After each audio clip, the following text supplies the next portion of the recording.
Olá, hoje no programa Semeando a Palavra, gostaria de falar com você a respeito de quando a nossa vida ela fica cinza, sem sentido. Assim como está esse vídeo nesse momento. Quando me lembro da história do povo de Deus no livro de Números, no capítulo 11, aqui nós temos ao povo de Deus queixando, reclamando, murmurando de Deus acerca e a respeito da forma a qual eles estavam ali naquele momento no deserto. Eles vão reclamar de Deus. Eles não reclamaram para Moisés a princípio. Eles reclamaram entre eles mesmos, dentro do próprio coração e na mente deles.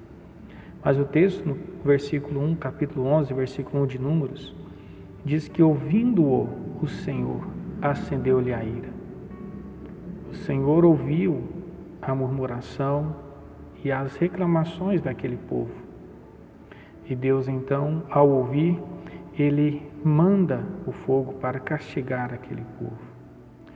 Quando nós olhamos no versículo 2, ele vai dizer e mostrar que Moisés intercede pelo povo. E quando Moisés intercede pelo povo, Deus então faz com que o fogo se apague.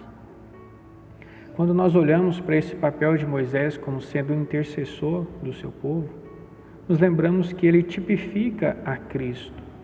Quando, por exemplo, lá em Romanos, no capítulo 8, verso 34, nos diz que o Senhor Jesus, ele intercede por nós. E o nosso Senhor Jesus, ele é o nosso intercessor junto ao Pai.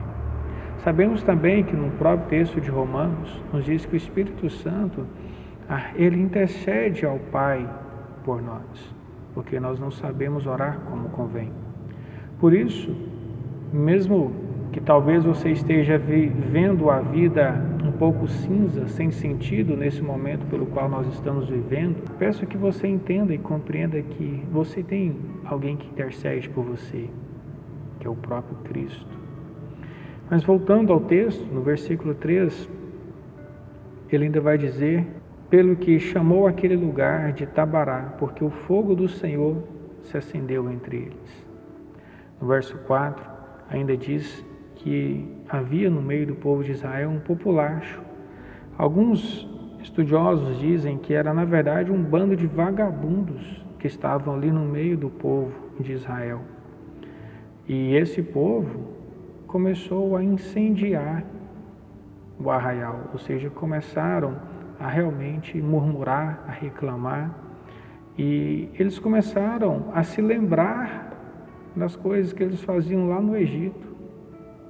Eles começaram a pensar nos peixes que eles comiam, nos pepinos, é o que o verso 5 nos diz, nos melões, nos alhos silvestres, nas cebolas. Eles lembraram das coisas que agradavam aos seus paladares, mesmo estando presos. E aí, no versículo 6, ele diz, agora, porém, seca-se a nossa alma e nenhuma coisa vemos senão este maná. Quando eles estavam ali reclamando, e estavam também, além de reclamar, estavam rejeitando o maná que o próprio Deus havia enviado para eles. Se nós lembrarmos também, veremos que o maná, nesse momento aqui, ele tipifica a Cristo. Quando, por exemplo, olhamos para o texto de João, Evangelho de João, no capítulo 6, nos versos 48 a 51, nos diz, eu sou o pão da vida. Vossos pais comeram maná no deserto e morreram. Este é o pão que desce do céu, para que todo o que dele comer não pereça. Eu sou o pão vivo que desceu do céu. Se alguém dele comer, viverá eternamente. E o pão que eu darei pela vida do mundo é a minha carne.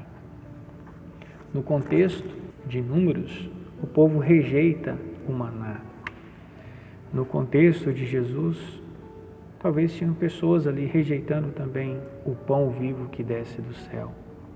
E talvez algumas pessoas nesse momento estejam rejeitando ainda o maná que o Senhor tem dado todos os dias para nós. Mas o texto de João nos diz que o verdadeiro pão, o vivo e verdadeiro, é o Senhor Jesus. Aquele que come dele nunca mais terá fome.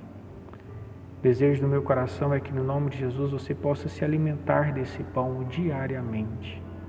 Que ele possa saciar você diariamente. Basta apenas você buscá-lo com todo o seu coração. Ainda no texto de Números, nós podemos observar e ver e tirar para nós algumas implicações para as nossas vidas. E a primeira delas é o contentamento. Nós precisamos, queridos, seja em tempos de pandemia ou não, nos contentar com aquilo que o Senhor tem nos concedido.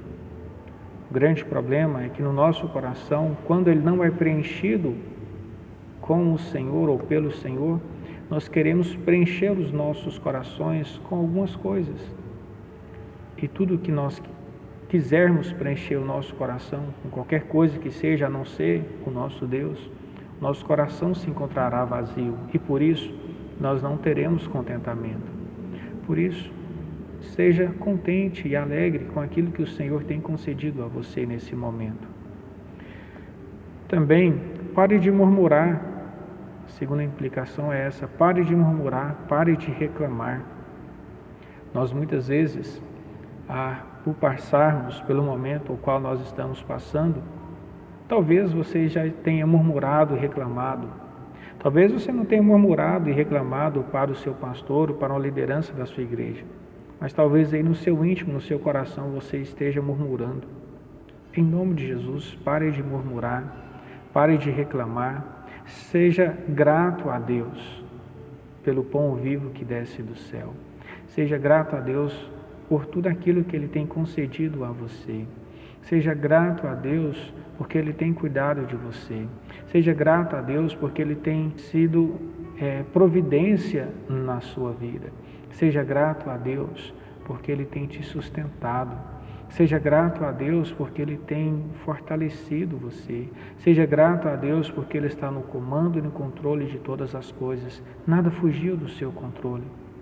Quando nós passarmos a olhar a vida nessa perspectiva da gratidão pelo que Deus é e pelo que Ele fez por meio da pessoa e da obra de Cristo, esse cinza ou essa vida cinza, ela dará sentido a uma vida colorida, porque nós passaremos então a ver a vida não por meio da nossa cosmovisão, mas por meio da visão e da ótica pela qual o Senhor Deus nos concedeu.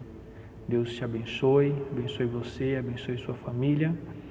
E ouça agora uma canção e cultue, exalte e glorifique a Deus nesse momento. Deus te abençoe.